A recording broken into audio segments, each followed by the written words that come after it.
जय जय महाराष्ट्र. 23 तारखेला माननीय आयुक्त सो यांनी बजेट अर्थसंकल्प महासभेमध्ये मांडला. 23 तारखेला अर्थसंकल्प मांडला तो 6,221 कोटीचा. कुठलीही आर्थिक दरवाढ करवाढ नसताना आणि प्रचंड प्रमाणात तूट, कुठलंही नवीन प्रयोजन नियोजन नाही, कुठल्याही कामाचं नियोजन नाही. जी जुनी कामं आहेत, मोठमोठे प्रोजेक्ट, त्यांचं नियोजन कसंही करायचं त्याचं नियोजन नाही. आणि बॉन्ड सिस्टम, बॉन्ड पद्धत आणलेली आहे. आणि ह्या बॉन्ड सिस्टम, बॉन्ड पद्धत हे कोणासाठी, तर मोठे बहुउद्देशीय प्रकल्प करणाऱ्या लोकांसाठी. परंतु मूलभूत सोयीसुविधा, रस्ते, दिव्याबत्ती, आरोग्य, साफसफाई, शाळा, केंद्रे, आरोग्य केंद्रे, हॉस्पिटले, दवा, औषधे, उपकरणे, आरोग्य उपकरणे, अत्यावश्यक सोयीसुविधा ह्या करण्याबाबत माननीय आयुक्त याने जे काही संकल्पना मांडली असेल ती मला तरी विस्तृतपणे दिसून आलेली नाही.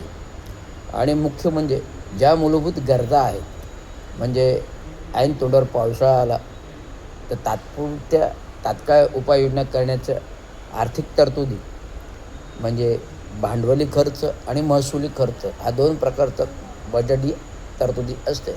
भांडवली खर्च आणि महसुली खर्च म्हणजे मोठा विकास प्रकल्पांचा, अंतर्गत प्रकल्पांचा. आणि भांडवली खर्च म्हणजे प्रभाग समितीने जे तात्काळ जे काही कामं केली तर त्यांचा जो खर्च असतो.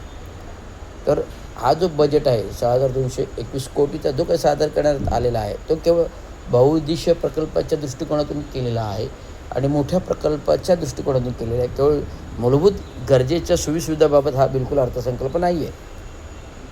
हे माझं स्पष्ट विश्लेषण आहे. आणि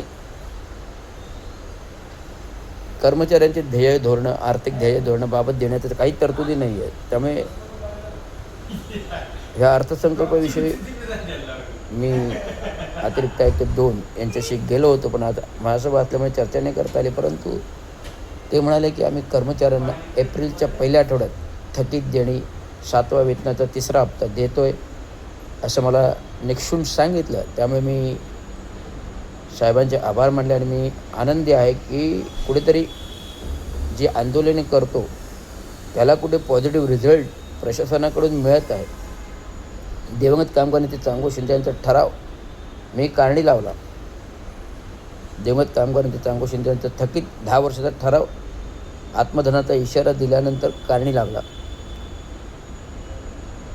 आणि थकीत देण्याबाबतचे जे काही आंदोलनं करतो, उपोषणे, अर्धनग्न उपोषणे, इशारा,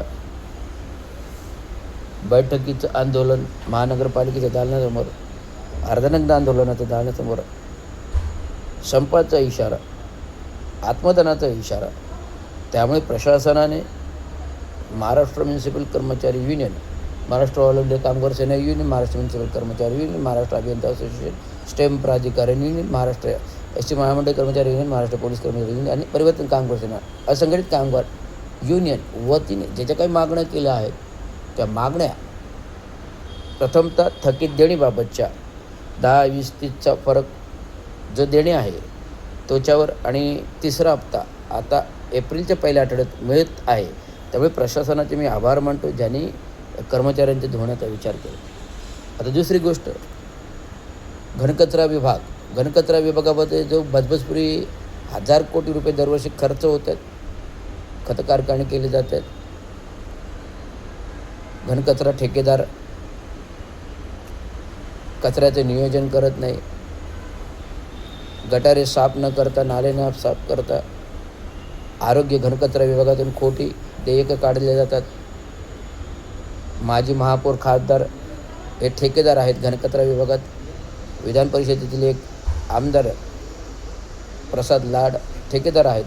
त्यामुळे ह्यांच्या ज्या क्रिस्टल कंपन्या आहेत आणि ओम दिगंबर साई संस्था कन्स्ट्रक्शन कंपन्या ज्या आहेत, या कंपन्या महानगरपालिकेच्या घनकचरा विभागात ठेकेदारी काम करत असताना ठेकेदार लोकांना वेतन देत. त्यामुळे ठेकेदार वेतन न दिल्यामुळे कॉन्ट्रॅक्ट कर्मचारी संतप्त आहे आणि सातत्याने गेटवर आंदोलन करतो, मागणी करतो. त्यामुळे पंतप्रधान नरेंद्र मोदी देशाचे पंतप्रधान यांच्याकडे मी धोरण मांडलं. त्यांनी तात्काळ 5 कायदे केले आणि त्याची अंमलबजावणी पुणे महानगरपालिकेने केली, तसेच ठाणे महानगरपालिकेने करावी. एवढे धन्यवाद. जय हिंद, जय महाराष्ट्र.